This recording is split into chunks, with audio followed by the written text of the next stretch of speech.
Hi, my name's Adam. And I'm Candice, and this is Badger. Our dog. We got married 2 months ago and set out to find somewhere to live. And after looking around lots of flats to rent and looking at the process of getting a house, we decided we weren't very happy with that kind of approach. So we came across, a few years ago actually, I came across the tiny house movement, which is popular in the States, and Adam, being a joiner, looked into this as a possibility and realised that actually that was a really feasible option for us to give us somewhere to live for the first couple of years of being married.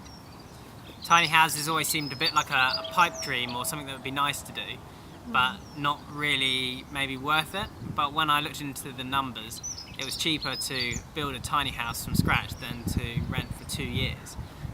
And if we were able to sell our tiny house at the end, it would make living very cheap, but also give us the opportunity to do something we'd always love to do.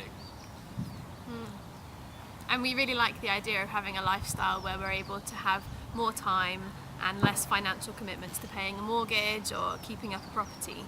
So by simplifying our life, we'll hopefully have more time to do other things that we enjoy and spend time with people. The other reason we're planning to make a tiny house is because we're both interested in how to live more sustainably, and we realise that the housing market and the housing industry is really unsustainable in terms of the materials that are used and the sheer size of properties. And the advantage of us building our tiny house from scratch is we get to choose every material that goes in. So whether we use British timber or timber from America, it's our choice rather than buying a house where that would already be decided. And I have absolutely no building experience. I've never built anything before, apart from a small chicken coop, and so for me it's a chance to learn lots of new skills. But actually there's lots of people who've never built anything before, and the first thing that they do learn about is building a tiny house, so that's not a reason to abandon the project.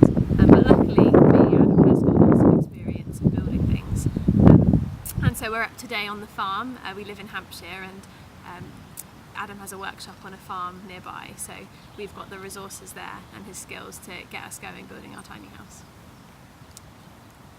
So if you don't have a workshop but still want to make a tiny house, don't worry, there's plenty of people making tiny houses with very little building experience.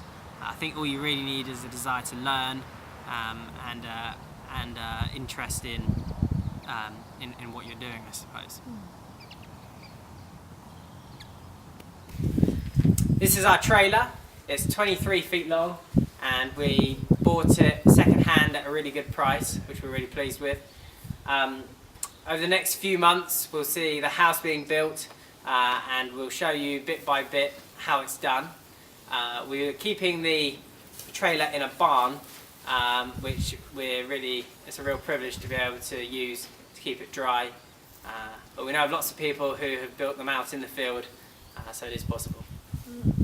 And we're going to be making a few videos for you to watch as we go along, and also writing a blog, and that's for people who know us, who might want to know what we're doing and what we're spending our time on at the moment, but also for people who we don't know, who are interested in building a tiny house and want to know what we've done and maybe get some practical advice. And so if you are watching these and you've got questions for us or you'd like some advice, please get in touch, or if you've got advice to give to us as well, we'd love to hear it.